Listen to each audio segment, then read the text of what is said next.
expand a little bit on what the president's idea is. I think we can go beyond community colleges in making them available to working families.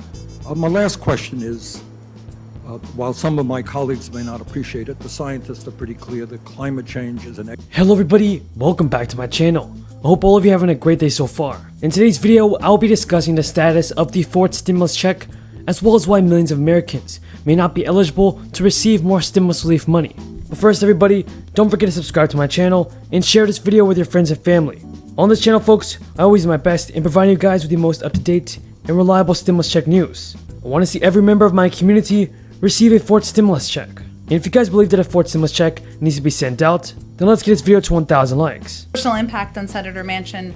He's obviously proud of his independent streak. He's spoken to that, including in an op-ed piece this weekend. We also understand the passion that many feel for voting rights, for the importance of making voting easier, more. But everybody, a bipartisan Senate group is prepping a fallback infrastructure proposal, as talks between White House and Republican senators appear to be at a stalemate. The group of 6 senators, including Republican Senator Mitt Romney, Rob Portman, Joe Manchin, and Kyrsten Sinema, are expected to shop it to a broader group of roughly 20 centrist-minded senators this week. Senator Mitt Romney told reporters, "We've pretty much agreed on a spending level. I'm sure there will be some adjustments as long as we go along, and the pay for us. We have a proposal that we'll take to the entire group and see how they'll feel about it."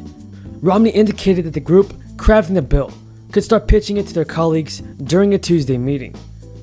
Others involved with the talks warned that the closed door could instead be used to let key negotiators hash out final details before unveiling it to their colleagues.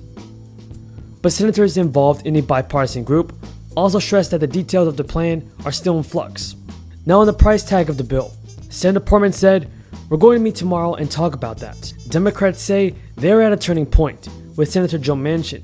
But everybody, Joe Manchin and Senator Kyrsten Sinema have created obstacles within their own caucus, and Democrats have yet to land on a strategy for dealing with their internal dissent.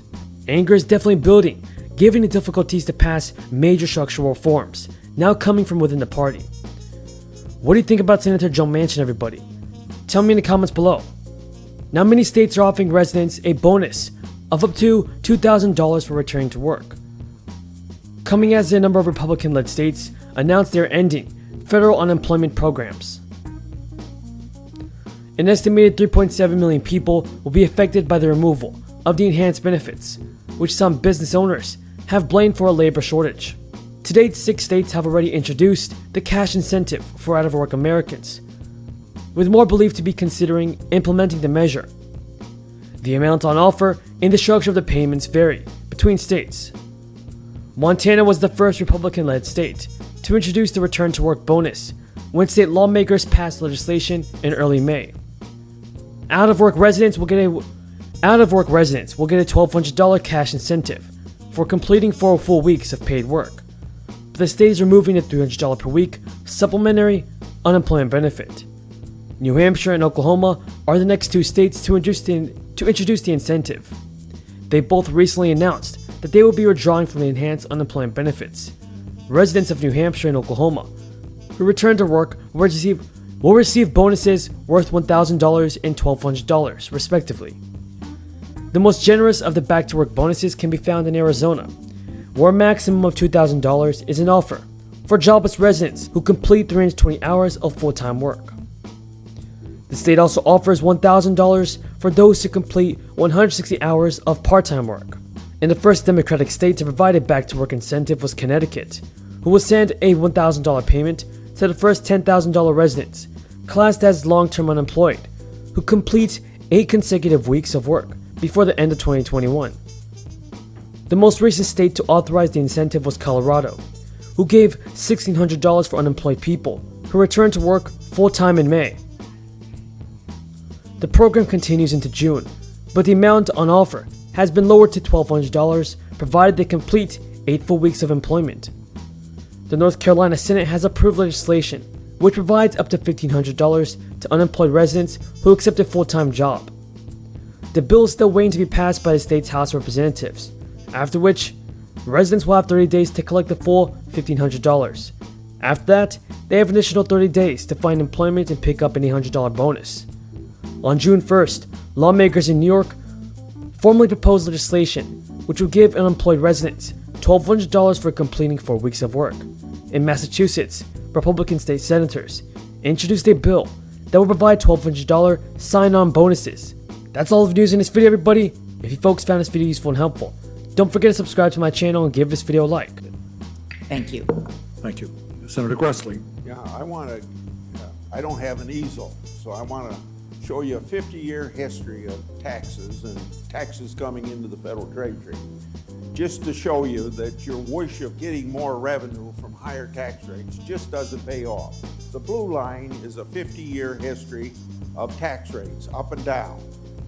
The red line is the actual revenue that actually comes in, which tells me that the history over 50 years is that the taxpayers in this country have decided they're only going to give us in Washington so much money, averaging about 17.4% of gross national product. Now you want to raise that about 20% to an average of about 19.9, I believe.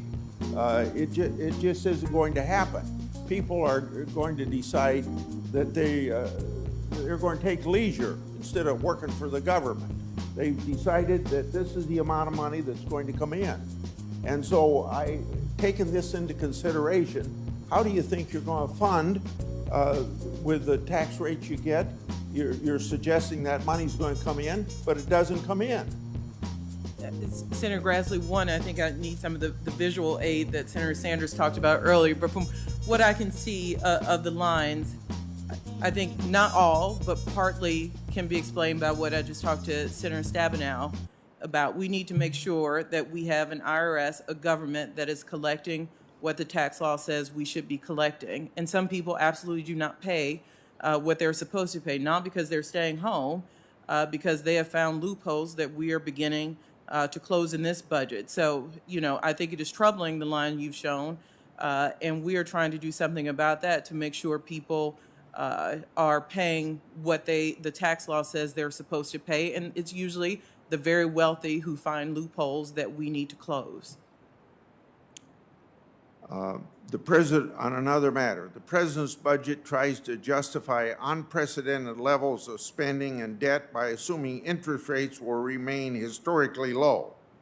Recently, Secretary Yellen is quoted as saying interest rates have been, quote, too low now for a decade, unquote, and that we should welcome higher rates. But if interest rates do increase, that could be a catastrophic given escalating debt under the president's budget.